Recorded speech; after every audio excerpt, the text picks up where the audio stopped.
Hello friends, നമ്മൾ ഇന്നിപ്പോൾ ഇച്ചിരി സോയ കറി വെക്കാൻ പോവാണ്. സോയയും പിന്നെ ആലുവും കൂടെ കൂടിയിട്ട് നല്ലൊരു ഇറച്ചിക്കറിയെ വെല്ലുന്നൊരു നല്ലൊരു മസാലക്കറി ഉണ്ടാക്കാൻ പോവാണ്. അതെങ്ങനെയാണ് നമുക്ക് നോക്കാം കേട്ടോ. അപ്പോൾ അതിന് വേണ്ടിയിട്ട് ഞാനൊരു 6 പച്ചമുളക്, ഒരു 3 കഷ്ണം വെളുത്തുള്ളി, ഒരു കഷ്ണം ഇഞ്ചി, ഒരു 1.5 തക്കാളി, കുറച്ച് കറിവേപ്പില വെളുത്തുള്ളി എടുത്തിട്ടുണ്ട്. വെളുത്തുള്ളി കാണുന്നില്ല, അതിൻ്റെ കൂടെ ഉണ്ടല്ലേ. നമ്മൾ ആദ്യം കുറച്ച് ഞാൻ വെജിറ്റബിൾ ഓയിലാണ് എടുക്കുന്നത് കേട്ടോ. വെജിറ്റബിൾ ഓയിൽ ഒഴിച്ചു കൊടുത്തു. എന്തായാലും ഉണ്ടാവും. ഇതൊരു 4 സ്പൂണുണ്ട്. 4 സ്പൂണ് ഓയിൽ ഒഴിച്ചു. അതിലേക്ക് നമ്മൾ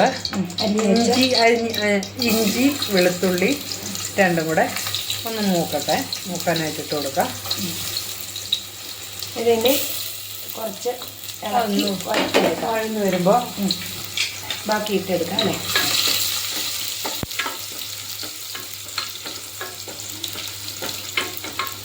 അപ്പോൾ ഇതിൻ്റെ പച്ചമണമൊക്കെ മാറി നമുക്കിതിലേക്ക് പച്ചമുളക് ഇട്ട് കൊടുക്കാം. പച്ചമുളക് ഓപ്ഷനാണ് കേട്ടോ, വേണമെങ്കിൽ ഇട്ടാൽ മതി. നമ്മുടെ എരിവിനനുസരിച്ച് നമുക്കിപ്പോൾ കാശ്മീരി മുളക് പൊടി കുറവായതുകൊണ്ടാണ് ഞാനിപ്പോൾ പച്ചമുളക് ഇട്ടത്.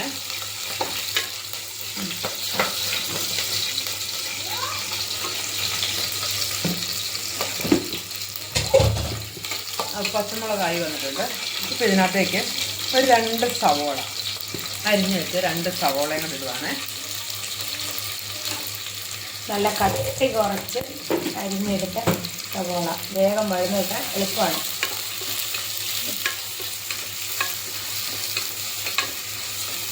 നമ്മൾ കുക്കറിലല്ലാതെയും വെക്കാം കേട്ടോ. ഞാൻ കുക്കറിൽ വെക്കുന്ന എളുപ്പം വേകാൻ വേണ്ടിയിട്ടാണ്, പെട്ടെന്ന് ആയി കിട്ടുമല്ലോ എന്ന് വിചാരിച്ചാൽ കുക്കറിൽ വെക്കുന്നത്. നിങ്ങൾക്ക് വേണമെങ്കിൽ ചട്ടിയിലോ ആക്കാം.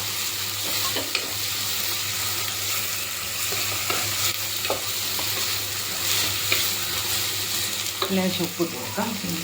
വേഗം വഴന്ന് കിട്ടാൻ വേണ്ടി ഒരു ഉപ്പും കൂടെ ഇട്ട് കൊടുക്കാം.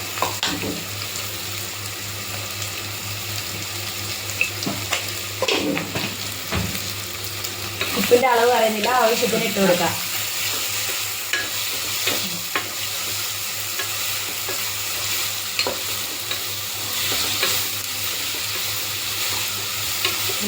തീ ഒന്ന് സ്ലോ ആക്കട്ടെ. പൊടികളിട്ട് കൊടുക്കണം. അപ്പോൾ ഉള്ളിയൊക്കെ അങ്ങനെ വഴന്ന് വന്നിട്ടുണ്ട്. ഇനി ഇതിൻ്റെ കൂടെ കാണാമോ? വേണം. ബാക്കി പൊടികൾ ഇട്ട് കൊടുക്കാം.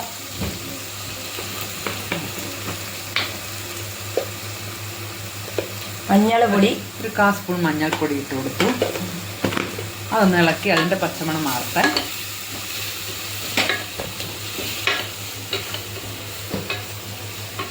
അതിലേക്ക് നമ്മൾ മല്ലിപ്പൊടി,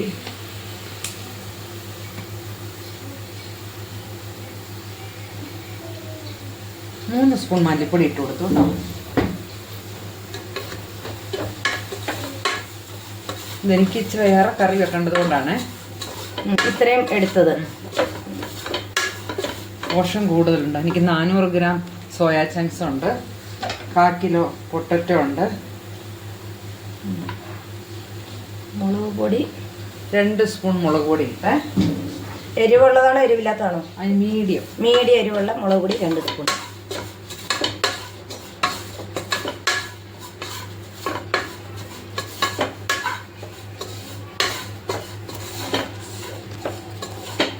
ഇതിനകത്തേക്ക് തേങ്ങ വറുത്തരച്ചാലും നല്ലതാട്ടോ.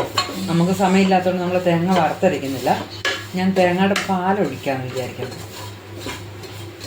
സമയമൊക്കെ ഉള്ളവർക്ക് വറുത്തരച്ച് ഇതേപോലെ വെക്കാം. പൊടിയുടെ പച്ചമണമൊക്കെ മാറി വന്നിട്ടുണ്ട്. അപ്പോൾ ഇതിലേക്ക് നമ്മൾ പൊട്ടറ്റോ ഒന്നിട്ട് കൊടുക്കട്ടെ. എന്തായാലും ഒന്ന് പറഞ്ഞായിരുന്നോ? 1/4 കിലോ. 1/4 കിലോ.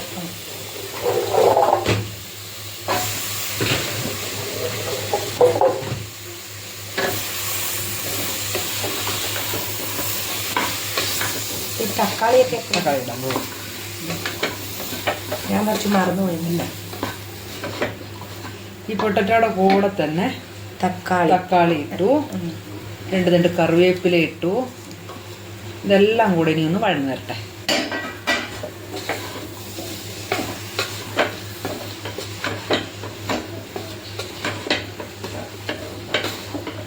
5 മിനിറ്റ് ഒന്ന് ഇരുന്ന് വഴരട്ടെ. പൊട്ടറ്റോയും എല്ലാം നന്നായിട്ട് വഴന്നു വന്നു. അപ്പം ഞാൻ മുമ്പ് ഇച്ചിരി ഗരം മസാല അന്നേരം ഞാൻ ഇട്ടില്ലായിരുന്നു. അപ്പോൾ ഒന്ന് മൂത്തോട്ടെ എന്ന് വിചാരിച്ചു. നമ്മൾ പൊടിച്ച് വെച്ചേക്കുന്ന ഗരം മസാല ആയതുകൊണ്ട് മൂപ്പിക്കേണ്ട ആവശ്യമില്ല.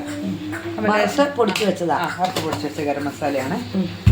അതിൻ്റെ കൂടെ പെരിഞ്ചീരകം, അത് നമ്മൾ പച്ച പൊടിച്ച് വെച്ചേക്കുന്ന അതൊരു 1/4 ടീസ്പൂൺ ഇട്ട് ഒന്ന് മിക്സ് ചെയ്തു. ഇനി ഇതിനകത്തേക്ക് നമ്മൾ ചൂടുവെള്ളം ഒഴിക്കാൻ പോവാണേ. എല്ലാവരും ഉണ്ട് ചൂടുവെള്ളം 2 ഗ്ലാസ്. ചൂടുവെള്ളം അതൊരു കപ്പുണ്ട്. 1 കപ്പ് ചൂടുവെള്ളം ഇതിലേക്ക് ഒഴിച്ചു കൊടുക്കാം. പച്ചവെള്ളം ഒഴിക്കുമ്പോൾ അതിൻ്റെ സ്ട്രക്ചർ മാറിപ്പോവും. ടേസ്റ്റിന് വ്യത്യാസം വരാതിരിക്കാനാണ് ചൂടുവെള്ളം ഒഴിക്കുന്നത്. ഇനി ആവശ്യത്തിന് ഉപ്പൊക്കെ ഒന്ന് നോക്കിയിട്ട് നമുക്ക് കുക്കർ അടച്ച് വെച്ച് ഒരു 2 വിസിലടുപ്പിക്കാവേ. ഉണ്ടോ കളറൊക്കെ നല്ല കളറൊക്കെ ആയി. ഉപ്പുണ്ട്, നല്ല കറക്റ്റാണ്. ഉപ്പുണ്ട്, എല്ലാം ഉണ്ട്. അടച്ച് വെച്ച് വേവിക്കട്ടെ.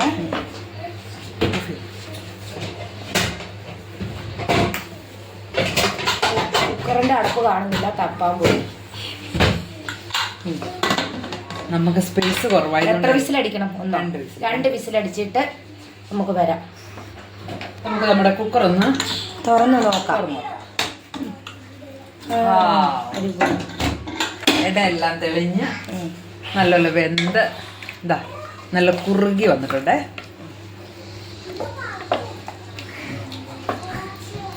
ഇനി നമുക്കിതിനെ അങ്ങ് മാറ്റി വെക്കാം. ചട്ടി അടുപ്പത്ത് വെക്കാം. ഫ്ലെയിം ഓൺ ചെയ്തു.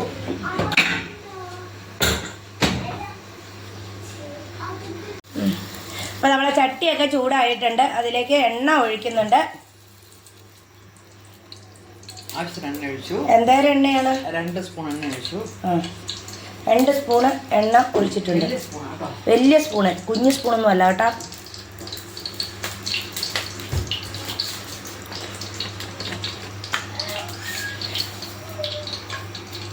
ചൂടായി വരട്ടെ. കടുകിടാം. കടുകിട്ടു. 1 സ്പൂണ് കടുകിട്ടിട്ടുണ്ട്. 2 പ്രാവശ്യം ഇട്ടെന്നേ ഉള്ളൂ. അപ്പം നമ്മളെ കടുകൊക്കെ ഇതാ പൊട്ടുന്നുണ്ട്.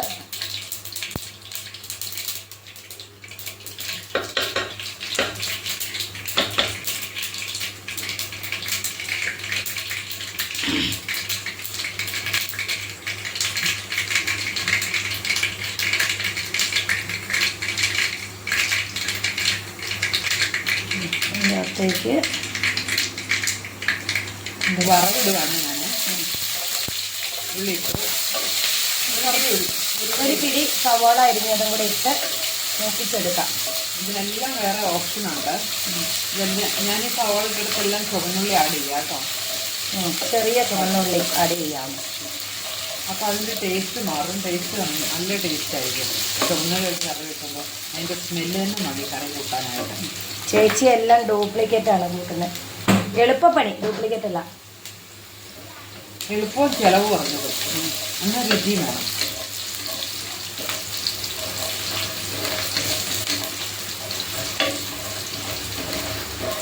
അപ്പം ഞാൻ കടു വറുത്തു.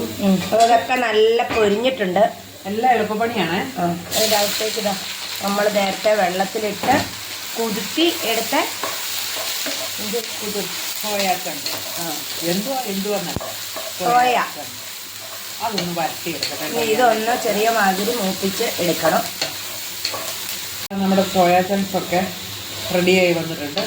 ആ പച്ച കളറെല്ലാം മാറി ഒരു ചെറിയ ബ്രൗണിഷ് കളറായി വരുന്നുണ്ട്. അപ്പോൾ ഇതിനകത്തേക്ക് നമുക്കിനി വേവിച്ച് വെച്ചേക്കുന്ന ആലു ഇട്ട് കൊടുക്കാം.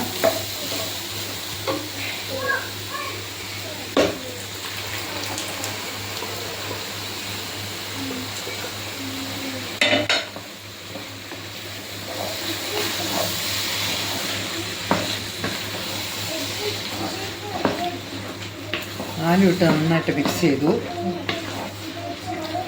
ഇനി ഇതിന് ചൂടുവെള്ളം, ഇനി പച്ചവെള്ളം ഒഴിക്കാൻ പാടില്ല.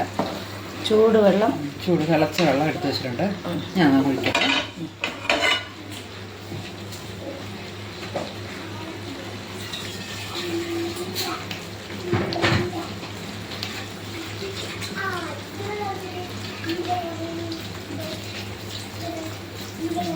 തിളച്ച വെള്ളം ഒരു 1/2 ഗ്ലാസ് ഒഴിച്ചു കൊടുത്തിട്ടുണ്ട്. ഞാനും ചേച്ചിയും കൂടെയാണ് ഈ കറി ഉണ്ടാക്കുന്നത്. ഞാൻ വീഡിയോ പിടിക്കുന്നത്. അങ്ങനെ ഞാൻ വീഡിയോ പിടിക്കുന്നു, ഞാനും ചേച്ചി കൂടെ ഉണ്ടാക്കുന്നു. ഞാൻ പറയുന്നു ഞാൻ വീഡിയോ പിടിക്കണ്ടേ? ആ, തിന്നാനും വീഡിയോ പിടിക്കാനും. അതിൻ്റെ ഇടയ്ക്ക് ചേച്ചി എനിക്ക് ഉപ്പ് നോക്കാൻ തന്നു. ഉപ്പ് ഇച്ചിരി കുറവാണ്. അപ്പം ഇനി ഒരു 1/2 ഗ്ലാസ് വെള്ളവും കൂടെ ഒഴിക്കണം. ഒരു ഇച്ചിരി ഉപ്പും കൂടെ ഒഴിച്ച് മൂടി വെച്ച് വേവിച്ച് എടുക്കാം. 5 മിനിറ്റ് നേരെ ഇരിക്കണമെന്ന്. വെള്ളം ഒഴിച്ച് ഉപ്പിട്ട്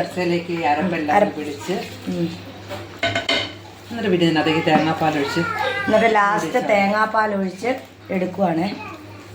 കാണിക്കാം. അപ്പൊ നമ്മളെ തുറന്നു നോക്ക്. തിളച്ച് പറയുന്നുണ്ട്. തിളച്ച് എണ്ണ എല്ലാം തെളിഞ്ഞു വന്നിട്ടുണ്ട്. അടിയിലൊന്നും പിടിച്ചിട്ടില്ല. അടിപൊളി കറിയാണ്. എല്ലാവരും ഈ കറി ഉണ്ടാക്കി നോക്കണം. ഇതേപോലെ തന്നെ ഉണ്ടാക്കി നോക്കണം. നല്ല ടേസ്റ്റാണ്. നമുക്ക് ഇതിനകത്തേക്ക് ഒരു തേങ്ങയുടെ പാലെടുത്തിട്ടുണ്ട് കേട്ടോ. ഒരു തേങ്ങയുടെ പാല് ഫുള്ളായിട്ട് പിഴിഞ്ഞെടുത്തത് ഒഴിക്കുകയാണ്.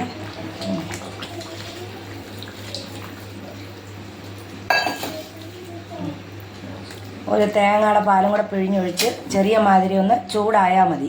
കറി റെഡി. തീ ഓഫ് ചെയ്ത് തീയൊക്കെ ഓഫാക്കി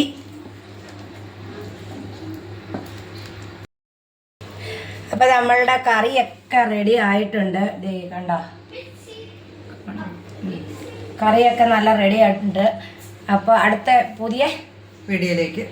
പുതിയൊരു വീഡിയോ ആയി വരുന്നവരെ എല്ലാവർക്കും ബൈ ബൈ. ലൈക്കും കമന്റും ഷെയറും ഒക്കെ തരണേ. ഉപ്പ് നോക്കാൻ കയ്യിലെടുത്താ നോക്കട്ടെ. അടിപൊളി സൂപ്പർ കറിയാണ്.